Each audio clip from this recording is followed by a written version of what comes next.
Gametes. देखो, reproduction का मतलब होता है कि जो दो पेरेंट्स से नई संतति कोशिकाओं का बनना, नए जो बच्चे बनते हैं उस प्रक्रिया को रिप्रोडक्शन बोलते हैं, जिसमें दो अलग अलग सेक्स गैमेट्स मतलब मेल के अंदर स्पर्म सेल पाया जाता है, फीमेल के अंदर ओवम पाया जाता है। ये दोनों अलग अलग, इनको मैंने क्या बोला, गैमेट्स बोला है। जब ये दोनों गैमेट्स मींस स्पर्म सेल और ओवम सेल आपस में मिलेगी तो क्या बनाएगी, ये नया सेल बनाएगी, बच्चा बनाएगी, जिसे जाइगोट बोलते हैं। सबसे पहले जाइगोट का निर्माण होता है, जाइगोट आगे चल के सबअदर डिवाइडेड हो जाता है, जुड़ती है। ऐसे जाइगोट का निर्माण कहते हैं। जाइगोट फर्टिलाइजेशन क्रिया भी हम इसे कहते हैं, फर्टिलाइजेशन प्रोसेस भी बोलते हैं, और इस प्रक्रिया को प्रजनन कहा जाता है। देखो सीधा सीधा डायग्राम बता देता हूँ मैं आपको, यहाँ पे डायग्राम देखो, इसमें बोलता है मेल सेक्स गैमेट्स। मेल्स जो मेल होते हैं, पुरुष होते हैं, पुरुषों के अंदर स्पर्म जिसे हिंदी में शुक्राणु पाए जाते हैं, फीमेल के अंदर जिसे अंडा जिसे ओवम कहते हैं, ओवम रहता है। डायग्राम एक बार देख लो। देखो, मेल स्पर्म सेल, एक फीमेल सेल, ठीक है। दोनों डिफरेंट सेक्स गैमेट से जब आपस में फ्यूज करेंगे, ये दोनों आपस में फ्यूज करेंगे तो क्या बना, यहाँ पे बना आपका जाइगोट। फिर जाइगोट क्या करेगा, जाइगोट आगे चल के मेच्योर होके बनेगा एम्ब्रियो, और एम्ब्रियो से होगा निर्माण बेबी का। तो इस ओवरऑल फुल प्रोसेस को मैंने क्या बोला है, मैंने बोला है फर्टिलाइजेशन या फिर रिप्रोडक्शन, ठीक है। अब इसमें मेल सेक्स गैमेट्स, फीमेल दोनों की इन्वॉल्वमेंट रहती है। तो पहले मैं पढ़ाऊंगा male female reproductive system, then फिर डिस्कस करेंगे मेल रिप्रोडक्टिव सिस्टम के बारे में। एक वीडियो में नहीं आ पाएगा, मैं दो पार्ट बनाऊंगा। पहला पार्ट ये है, इसका second part female reproductive system का आ जाएगा। तो आई होप कि आपको समझ में आएगा रिप्रोडक्शन का मतलब क्या होता है। कभी कभी 2 नंबर में शॉर्ट डेफिनेशन भी पूछी जा सकती है। देखो, फीमेल रिप्रोडक्टिव ऑर्गन, सबसे पहले देखते हैं फीमेल के अंदर क्या क्या। एक होता है एक्सटर्नल ऑर्गन, बाहरी अंग। दो तरह के अंग होते हैं, एक तो बाहरी जो रिप्रोडक्टिव सिस्टम पे दिखाई देंगे वो, और एक अंदर के ऑर्गन जो हमें नहीं दिखाई देते, ठीक है। क्या क्या होता है एक्सटर्नल में, लेबिया मेजोरा, ठीक है। थोड़ा नाम कॉम्प्लिकेटेड है, नाम आप ध्यान रखना। लेबिया मेजोरा, लेबिया माइनोरा, हाइम और सेल्टोरिस होता है, यूरेथ्रा होता है यहाँ पे, ओपनिंग ऑफ वेजाइना और एनस तक ये टोटली फैला रहता है। इनको पार्ट को मैं एक एक करके डिस्कस करता हूँ। सबसे पहले देखो लेबिया मेजोरा। लेबिया मेजोरा क्या होती है वो समझो। Labia majora is a two outer folded structure, बोलना चाहता है दो मुड़े हुए स्ट्रक्चर होते हैं। They made up high number of sebaceous gland. देखो, लेबिया मेजोरा बाहर की ओर से दो मुड़ी हुई स्ट्रक्चर होते हैं या संरचना होती है। इसमें बहुत सारे सीबियस ग्लैंड, देखो डायग्राम में देखो, जो आउटर साइड पे जो बाहरी साइड पे जो आपको स्ट्रक्चर दिखाई दे रहा है मुड़ा हुआ, ऐसे फोल्डेड मसल का स्ट्रक्चर होता है, मुड़ा हुआ स्ट्रक्चर रहता है, जिसे बोलते हैं लेबिया मेजोरा। क्या बोलते हैं, लेबिया मेजोरा। लेबिया मेजोरा क्या होती है, बाहर की तरफ फोल्डेड स्ट्रक्चर। इसमें क्या पाया जाता है, सीबियस ग्लैंड। अगर आपको पता हो तो हमारी स्किन पे, त्वचा के ऊपर सीबियस ग्लैंड पाई जाती है, जो कि सीबम को प्रोड्यूस करती है। सीबम क्या होता है, एक ऑयली सा चिपचिपा सा सब्सटेंस पदार्थ होता है, जो कि हमें स्किन पे नमी को रोकता है। इसी टाइप से वेजाइना के आसपास जो लेबिया मेजोरा है, ये प्रोड्यूस करती है सीबम, जो कि उसे नमी प्रदान न करती है, मतलब नमी प्रोवाइड करती है, हल्का सा मॉइस्चर वहाँ पे बना रहता है इनसाइड ऑफ वेजाइना के, ठीक है। इसी वजह से ये चारों तरफ जो आपको दिखाई दे रहा है, ये होता है फोल्डेड स्ट्रक्चर को लेबिया मेजोरा बोलते हैं।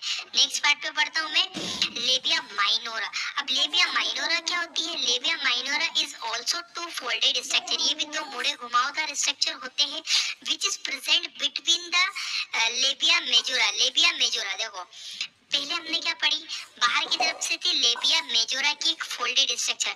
लेबिया मेजोरा के जस्ट अंदर आप देखोगे ना, ये वाला, तो लेबिया माइनोरा आपको दिखाई देगा, ठीक है। लेबिया मेजोरा के अंदर लेबिया माइनोरा, ये दिख रहा है आपको।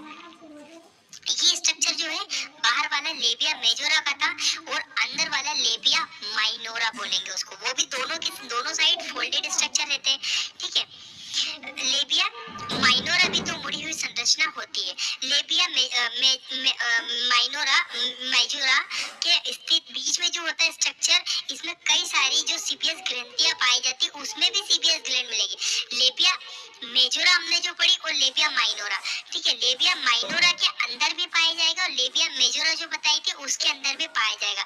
तो दोनों के अंदर सीबियस ग्लैंड होती है। सीबियस ग्लैंड का काम होता है सीबम को बनाना, सीबम जो होता है मॉइस्चर रखता है, वहाँ उस जगह को रोक ही नहीं होने देता, सूखने नहीं देता। हमारी स्किन पे भी पाई जाती है सीबीएस ग्लैंड। क्लियर है? मैं आगे बढ़ता हूँ।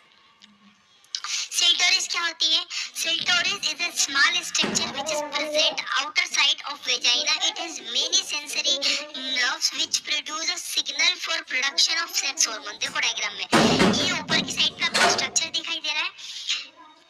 जो आउटर साइड पे जो स्ट्रक्चर होता है, एक पॉइंट होता है, एक बटन की तरह काम करता है। यहाँ पे इसको क्या बोलते हैं? Clitoris बोलते हैं।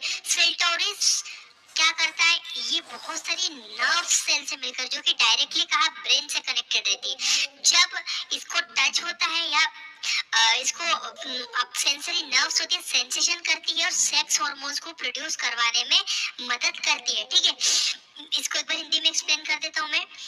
क्लिटोरिस छोटी संरचना होती है जो कि वेजाइना के ऊपरी हिस्से भाग में पाई जाती है, वहाँ पे स्थित रहती है।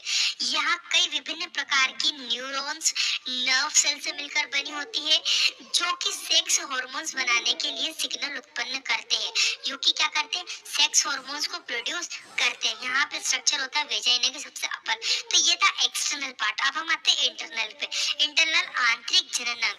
आंतरिक जनन अंग क्या होते हैं फीमेल के अंदर वाले? देखो वेजाइना, सबसे पहले डिस्कस करते हैं वेजाइना क्या होती है। Vagina is a fibromuscular tube which is lined by stratified स्क्यूमस epithelial tissue. बोलना चाहता है वेजाइना फाइब्रोमस्कुलर एक ट्यूब होती है जो कि चारों तरफ से स्ट्रेटिफाइड स्क्यूमस एपिथेलियल टिश्यू से मिलकर बनी होती है। देखो आपने मेरी टिश्यू वाली वीडियो नहीं देखी तो पहले टिश्यू वाली देखो। स्ट्रेटिफाइड का मतलब होता है जिसे हम स्ट्रेस से खींच सके, स्ट्रेटिफाइड। इसी टाइप से जो वेजाइना के अंदर की ट्यूब है ना, वो इजीली स्ट्रेच, कॉन्ट्रैक्ट और रिलैक्सेशन शो कर सकते हैं, उसे खींचा जा सकता है, फिर से वो नॉर्मल स्थिति में आ जाएगी। स्ट्रेटिफाइड स्क्यूमस एपिथेलियल टिश्यू से वो सिंपली बनी होती है। ठीक है, आगे देखो।